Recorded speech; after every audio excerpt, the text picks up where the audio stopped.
The Netflix show Big Mouth has returned for a fourth season, just released yesterday, Friday the 4th of December.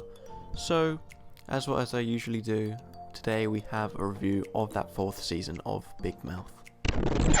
Once again, Big Mouth continues to entertain and maybe even educate in its fourth season. Just like many seasons from the show, once again it tackles some new topics in an important way of everyday life and what the world is like nowadays. Even if things are done in a comedic way or just straight up weird, the message deep down is always positive and meant to spread awareness or how those certain people might be feeling. Shows about people suffering with anxiety, people coming out as gay or transgender, and even things which aren't really talked about as much as how people change around certain people to make sure that person would like them, whether it's as a friend or as a crush or whatever. That's just to name a few of these things. Like, no matter how bizarre things get towards the end of the season, they're always trying to spread a strong message to mainly younger people, even though this show isn't completely directed at them for all the crude humor, but who knows.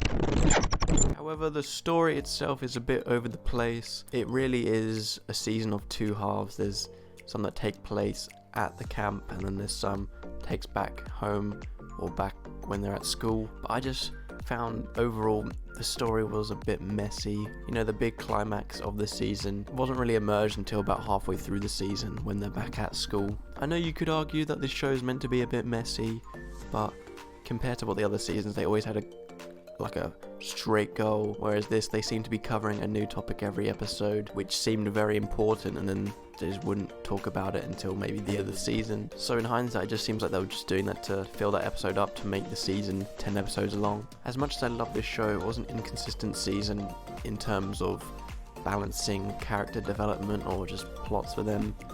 As I mentioned, it would have a really big thing for that character and it wouldn't come back to it for maybe a couple of episodes later.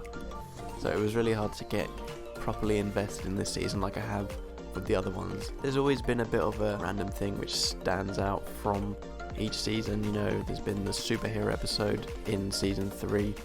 It had some of those elements, those random elements, unrealistic elements sprinkled throughout of it, and I didn't really like it too much. Mainly the alter ego, the whole thing about the world ending. Once again, sometimes it just felt like filler episodes and it felt really out of place in my opinion.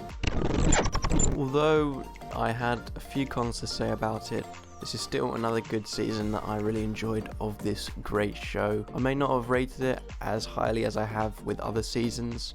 If you want to find out about that, my next video after this video should be a Big Mouth season ranking, so make sure you stay around for that. But yeah, for Big Mouth season 4, I'm going to give it a 74%. You'll see some comparisons from what I thought of the other seasons in my ranking.